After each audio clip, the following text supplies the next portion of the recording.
Okay, so you get your boiling water. Let it cool down a little bit. You want it to be nice and hot, but not to where it's going to hurt the glove. Clean your sink out. Put a rag in the bottom of the sink. Get yourself a cup that can withstand some heat.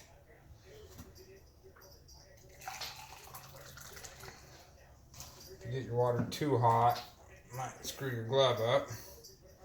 So then you're going to start from the inside. Start pouring it on.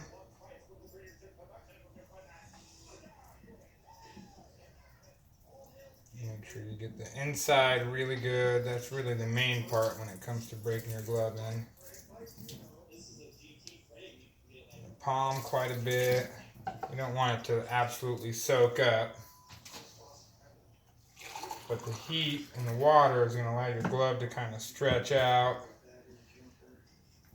And then it's also going to make it easier to move and ply and form and shape. So again, go through the whole inside of the glove. Get all the laces, the web.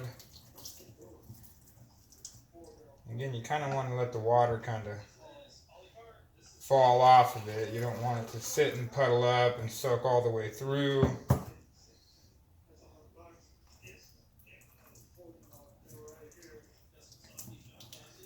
But what I've noticed is a lot of people don't like the hot water treatment. They think it's bad for the glove. I've done it to almost every one of my gloves. And the only thing that it does is when it dries completely after you've done your breaking process, your glove's going to be dry, your laces will be dry. So you'll have to use some sort of conditioner. And with Camel, it's tough because you really don't want to darken up your leather. So you want to use something like a Vaseline. And if you can, maybe just try to do it on just your laces. So now we're going to do the outside of the glove. And I don't use as much water on the outside as I do the inside of the glove. I mainly get these sides because that's where I do my forming at. The more heat that's on it, the wetter they are, the easier it is to form, and then the better the form takes. This is a good way if you want to stretch your laces out, get them wet first. So you don't have to do your whole glove. If you want just to get your laces in between your fingers wet, you can do that and then just stretch the laces, or you can do your whole glove. You can do just the inside of the glove, which is the palm, I should say, not the actual inside. Some people do put it on the actual inside of the glove. I don't. It's a pain in the butt when you're actually doing your mallet work and stuff because your hand gets wet. Sometimes the dye on the inside of the glove will actually rub off onto your hand.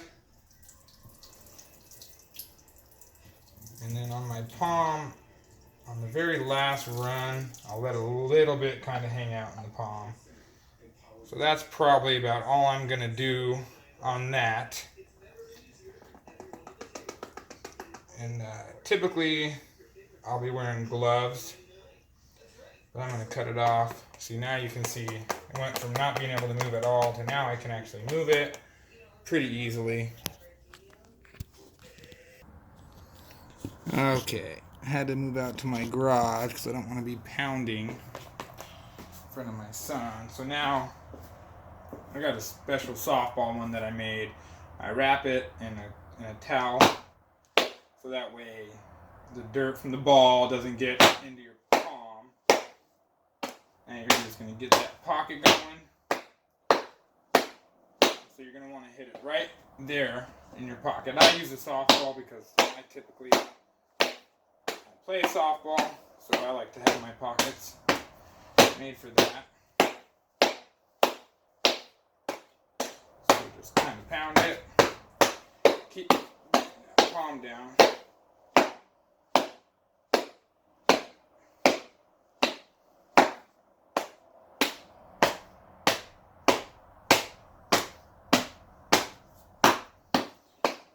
So now, initially, you're going to do some pounding.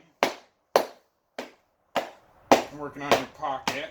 And I usually do this for a little while. I don't go too hardcore on it, especially on a camel glove. Just enough to loosen up the laces a little bit.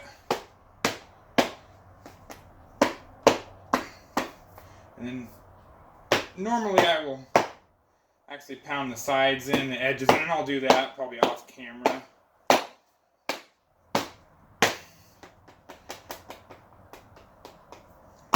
Already it's loosening up quite a bit, as you can tell. So we'll do that for a little while.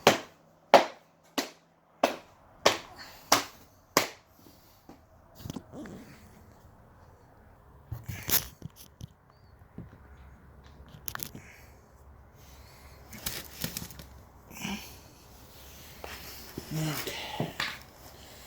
Now you're going to want to get on a surface here. Now you can start. Now I like to break mine in kind of right about there.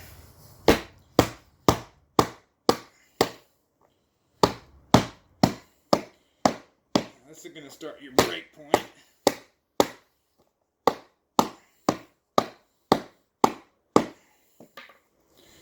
A lot of people will come in and kind of go back and forth.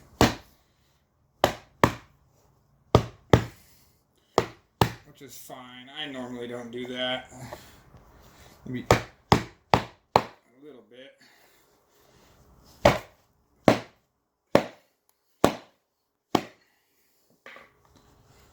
But I just like to establish that break point. And then I'll kind of grab it where I want to form it. And do a little bit of that. That also starts the flare process.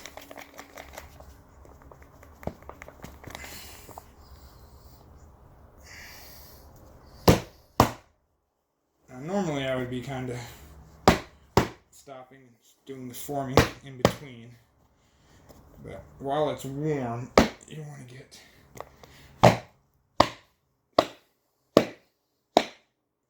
as much of the pounding out as possible and get that pocket going. So now already we're getting quite a bit of break-in. Then you want to grab it, spread your laces. It's good to do it when they're wet because they stretch a little bit more. And on this one, I'm probably going to do just the fingers. About like that. Not too crazy. And then we'll keep working on the pocket.